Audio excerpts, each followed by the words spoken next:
Last item, no, on the subject matter with regards to drugs. Mr. Chairman, with the request of Mr. Taguba, because of security threat, may I move, Mr. Chairman, that we request the Bucor through Jose Gregorio Katapang for Mr. Taguba to be transferred in the House, Sergeant at Arms, Mr. Chairman, until the Quad Committee has completed its investigation or until the perceived threats for Mr. Taguba are fully eliminated. So move, Mr. Chairman. There is a motion to Second. request the temporary transfer of Mr. Mark Taguba to be detained at the House of Representatives Detention Facility until we terminate the committee hearing. Until the termination of the committee investigation or the threat in the life of Mr. Taguba is fully eliminated. So until the committee terminates its hearing or until the threat to the life of Mr. Taguba has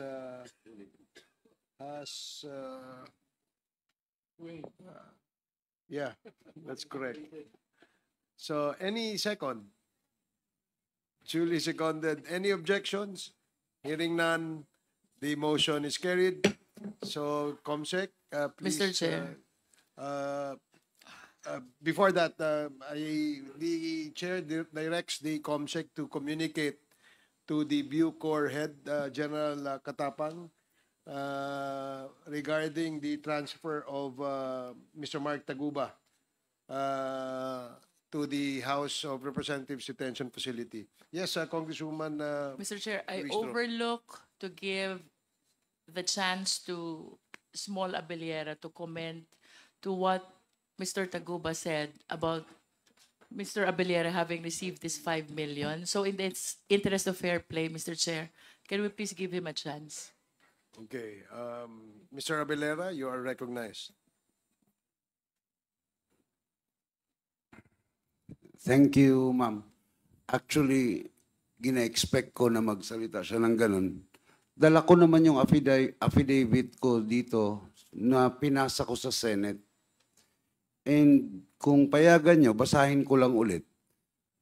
And I think I gave a copy already sa committee ninyo about sa Senate na affidavit ko. And kung payagan nyo lang, pwede ko namang basahin, then you can review it, then pwede nyo naman akong tanungin from there. Okay. So since, just for the record, the committee is in receipt of a copy of the affidavit of Mr. Abellera that he also gave to the Senate, no? Senate Blue Ribbon Committee. So yes, if is it Actually, Mr. Chair, dalawa yata yung pinasa ko dyan, yung affidavit ko sa Senate before nung 2017, which I have a copy. I still have a copy. And yung affidavit ko based doon sa allegations din ni Mr. Guban dito sa Congress. But again, I leave the discretion to the Congress. Kung babasahin nila yung dalawa, then I will read it. Then well, I was browsing through it earlier. Medyo Mr. Chair. mahaba siya. Mr. So Chair. I just would like probably that the committee members be given a copy so that we can peruse over this and discuss this in the next scheduled Quadcom hearing. If that is a appropriate request from the chair. Mr. Chair, Yes, Congressman Abante. pwede naman siyang sumagot ngayon kung tumanggap siya ng 5 million. Eh. Tumanggap ba kayo ng 5 million mula kay Mark Taguba? Hindi. ang sagot ko po dyan, hindi. Dahil alam mo niya, kung pa-explain niyo ko, alam mo niya, nung pagkita namin, na gaya ng ginasabi ko sa Senate, nahindian na ho siya. So, ano ho ang rason para bigyan niya ako ng pera kung hinindian naman siya? Pero nakipagkita ka sa kanya. Yes, nagkita kami. Oh. Mark, pinapatunayan mo na binigyan mo siya ng 5 million. Opo. Jimmy, ikaw. Alam mo ba? Kung hindi mo alam. Separate transaction po yung sa amin, Your Honor. Separate. Sige, so as the chair requested earlier, because I know you are all exhausted, unless you want to continue, the chair doesn't mind. The copies of the affidavit and the affidavit that Mr. Abilera submitted to the Senate and the new affidavit that he has submitted to us will be furnished to all the members of the committee so that we can peruse over this and discuss this in our next scheduled quad hearing. Yes, Congressman Paduano. Last for the admin, Mr. Chairman, we have received a copy of the motion for reconsideration of former Mayor Teddy Tumang with regards to the contempt order that was issued just this afternoon, Mr. Chairman. And let me read, Mr. Chairman, the important part of the motion for reconsideration, the paragraph 5 of his motion. And to quote, in this line, I express my most profound apologies for any conduct that may have been perceived by this honorable committee to be non-cooperative and disrespectful, and I affirm my commitment once again to help these honorable committees in all hearings, proceedings, and investigations. With that, I humbly beg the compassion and the indulgence of this honorable committee to lift the order of contempt, for I have no willful intent to refuse to answer the relevant inquiries of the honorable committee. I am respectfully appealing to this honorable committee to reconsider the order of contempt for humanitarian reasons and for medical reasons. I am currently suffering from diabetes, and to be candid, my blood pressure is not good when I was checked by the attending house physician. Thus, I am humbly appealing and begging with you, Your Honors. Okay, so So with that, Mr. Chairman, since I am the movant to cite Mayor Teddy Tumang in contempt, before I move, Mr. Chairman, to lift, I just want to make it clear, Mr. Chairman, that conditional po ang lifting natin. My motion will be conditional that in the next hearing, Mr. Tumang should be present, and at the same time, he will truthfully answer all the questions that will be raised by the members of this committee. With that, Mr. Chairman, I move to lift the order of contempt for Mr. Teddy Tumang on the basis that I have manifested a while ago, Mr. Chairman. So move, Mr. Chairman. well, I know that the movement has a compassionate heart, as well as the majority members of this committee. Therefore, there is now a motion to lift the contempt order issued to Mayor Tumang Second. and Second. duly seconded.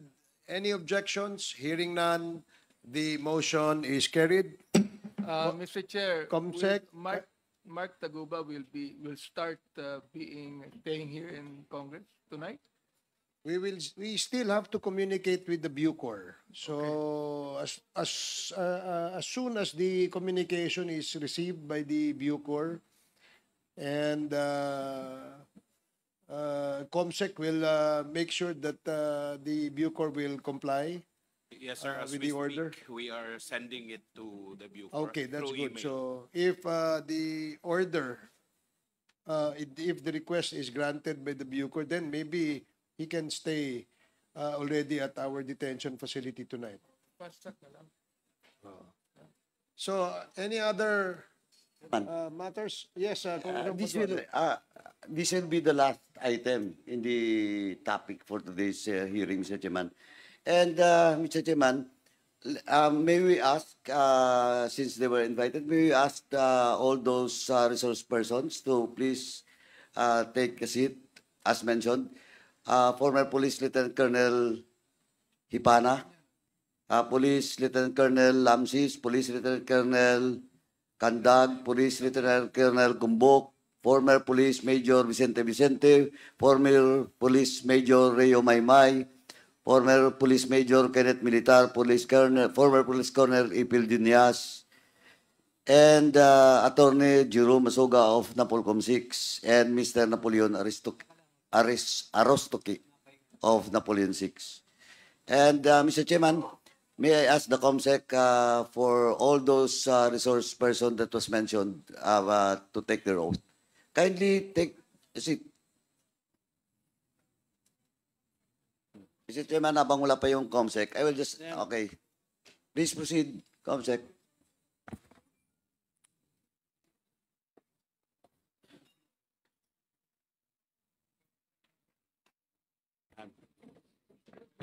Now, please stand and you will take your oath first. Okay, are you all here? Please raise your right hand. Do you swear to tell the truth, the whole truth, and nothing but the truth, so God may help you? The answer is yes, sir. From them, the oath has been administered. Thank you. Thank you. Thank you, Mr. Chairman. Mr. Chairman, anyway, the issue about why we invited Napolcom, Region 6, and of course the Napolcom now. Sorry for waiting since early morning. Nandito na po kayo, sir. And all of these former police officers was assigned in Region 6. And this invitation, Mr. Chairman, emanates from the discussion during the Public Order and Safety hearing last week, and this matter was referred to the Committee on Quadcom. Now, Mr. Chairman, let me just give a brief background about this. Mr. Chairman, during the time when the former president assumed office, that was August of 2016, in public, he announced all those police officers that was allegedly involved in the drug trade in the whole country. And I have all the list of those police officials that was invited at Camp Crame. And in the list are 95 police officers. And out of the 95 police officers, Mr. Chairman, 19 police officials from Region 6. Now, Mr. Chairman, well, in fact, ito po original. Nung binasa ng Presidente during the time, handwritten po. Naka-handwritten, hindi kompleto, mali po ang mga pangalan. For example, in the case of Lieutenant Colonel Hipana, ang nakalagay po dito, Colonel Hinipa. Tapos po, well, in fact, some of those names that was mentioned, mali-mali po yung rank. Some of those names that was mentioned,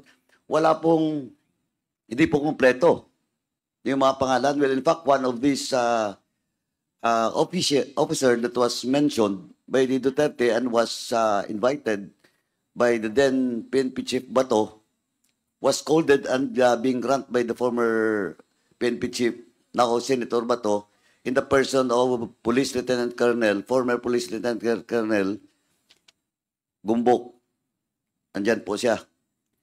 Now, Mr. Chairman, in this matter, Mr. Chairman, this will prove, Mr. Chairman, that kahit ano pang pagdidinay ng mga police officials, former police officials, and even Senator Bato, with regards to the quota system, this will prove, Mr. Chairman, that there is such a quota system.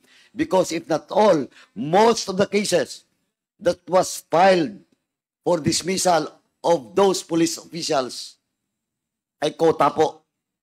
The reason behind quota, tinataka na lang na involved sa drug trade.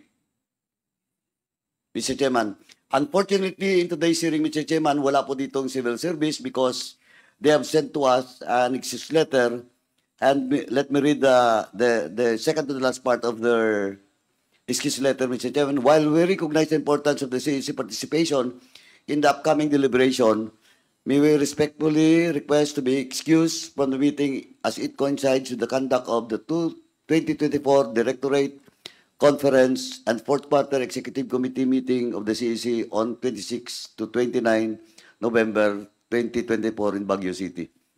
Now, Mr. Chairman, but of course, the CEC was present during the previous hearing and they have already submitted all the documents being required to them. Nandito po, voluminous, lahat ng mga cases that was filed for dismissal against and under appeal now in the CEC. Now, Mr. Chairman, before this representation, and maybe some of the members will ask questions to the resource persons, can we recognize? Isa na lang po sa inyong pwede magsalita muna para for the interest of time.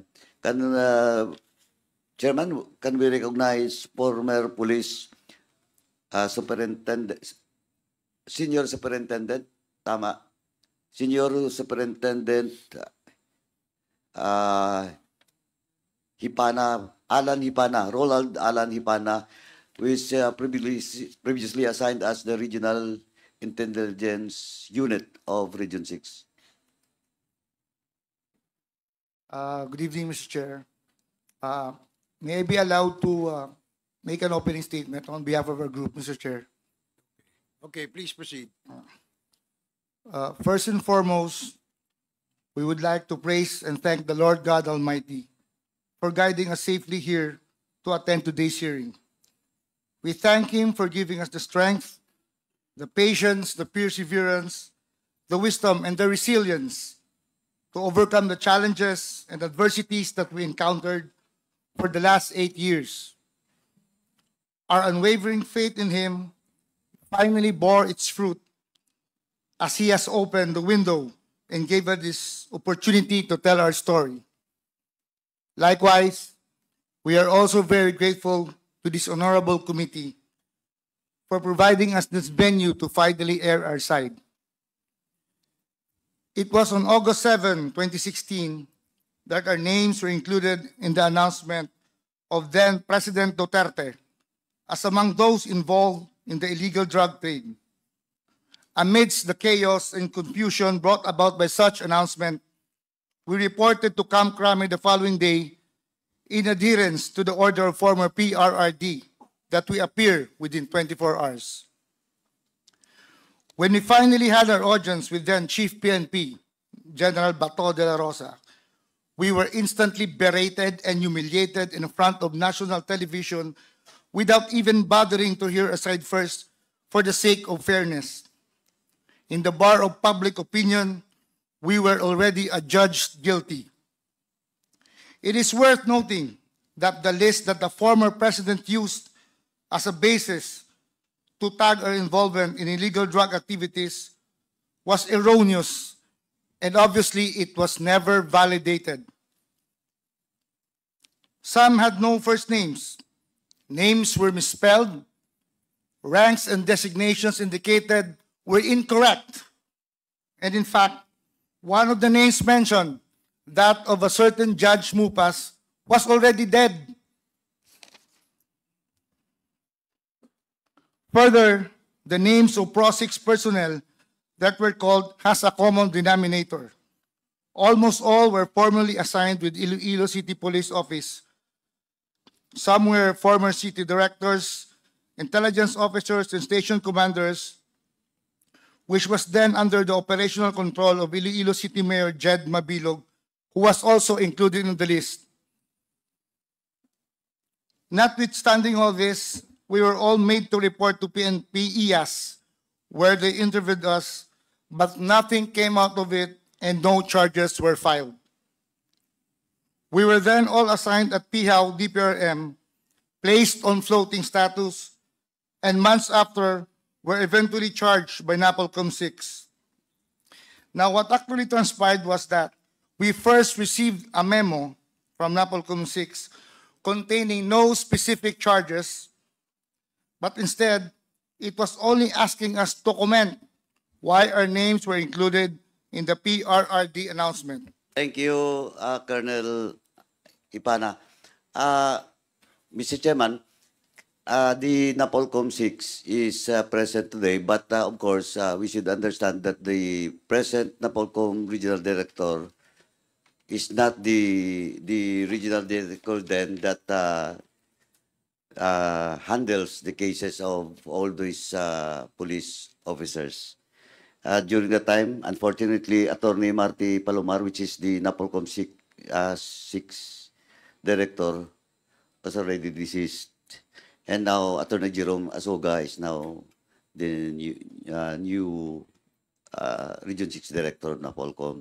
But still, while Attorney Palomar was deceased, Mr. Napoleon Arostique is present today, Mr. Chairman, and he is the investigator of the cases of all those officers in Region 6. Now, do you want to say something, sir? Do you have? Thank you very much, Mr. Chair, Your Honor. Pursuant to memorandum issued by the Napolcom Central Office, we are mandated to conduct a pre-charge investigation relative to the pronouncement of the former president on the 19 PNP personnel allegedly involved in illegal drugs. During the time, I was the acting chief of the Technical Service Division, and I was tasked to oversee the pre-charge investigation. I was not the one to conduct investigation.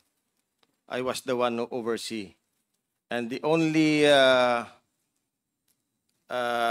thing that we wanted to determine is only probable cause. So that we'll be able to recommend for summary dismissal proceedings, Your Honor. So, did you establish probable cause? Based on the findings of the investigator, Your Honor, they found probable cause and recommend for the summary dismissal. No, and what is the probable cause? Because seeing all, if not all, most of the cases or most of the bases for dismissal are a mere comparative operations. Yes, Well, Your in fact, ito pa po, is General former RD Diaz present? RD, please. Have a seat.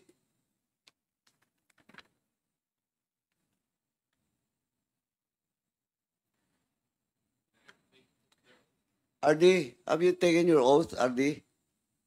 Ajen?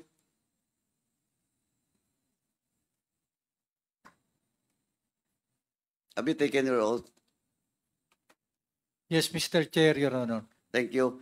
Is Police Superintendent Retired Floro present also? Please, Colonel, please occupy the seat. Maymay, who is assigned in, I think, in Banate. Tama po ba? Tama? Police Chief Inspector Major Vicente po, sir. O, Major Vicente. Yung case niya, nakalagay pa doon yung figures. Na nung time niya, ito lang yung drug operation. Pag-assume ni President Duterte, ganito na karaming operation in that town. Napolcom, I will ask Napolcom, is that a basis? Kaya nga sabi ko dito kanina, in my preliminary statement, dito po, kahit na ano pang denial ng former police officials, ng former administration, yung quota system will reflect on all these cases. Yung kay Vicente, ang case niya, binasa ko, nung time niya, magkano ba yan? Yung operation mo, 12? 21 21. police operation against illegal drugs, sir. Then, yung pumalit sa iyo, A total of 21 police operations, sir. hindi, yung